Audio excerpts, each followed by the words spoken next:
Aaron Zavala. He's a Texas Ranger. He's 22 years old. Can you run through it with us, Ross? He's a guy that a lot of people were catching on to this year and we're getting really excited about. He had a pretty good breakout season, I would say, this year.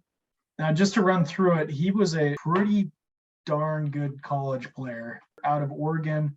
His career at Oregon, he hit 354 with a 465 OBP and a 506 slugging percentage. His final season, he hit 392 and had an 1154 OPS. So he was starting to show power, which he really hadn't flashed at any other point in his career.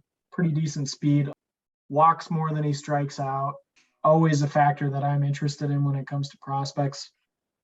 He had a solid debut as a pro overall last year in just 93 plate appearances after getting drafted.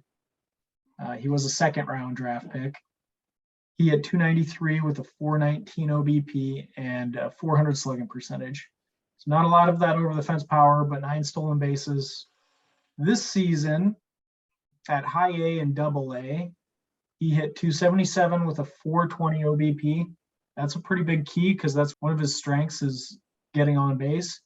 And a 453 slugging percentage, 16 home runs, and 14 stolen bases. So flash over the fence power this year seems like it's developing.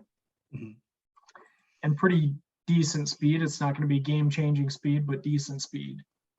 Scout the Stat Line likes to comp him to Ricky Weeks Jr., who was also a great college player, didn't quite translate to being a fantastic pro, but that's a pretty decent comp.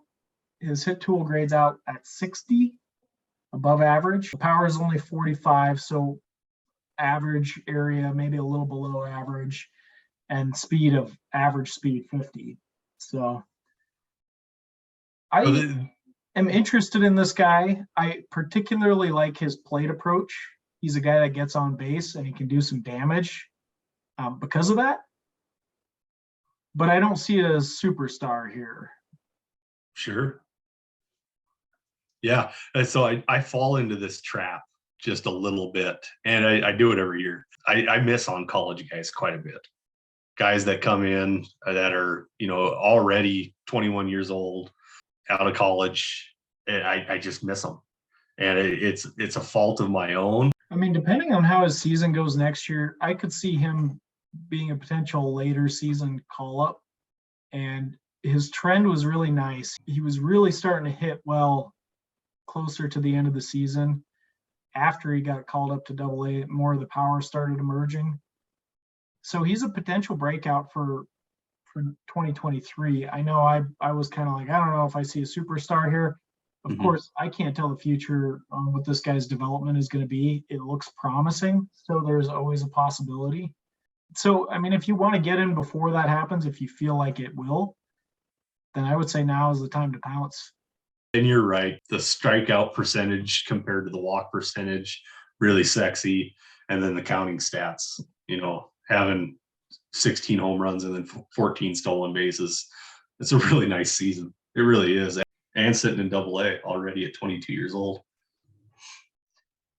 If you enjoyed this video, please like, subscribe, and of course visit our website, scoutthestatline.com for more.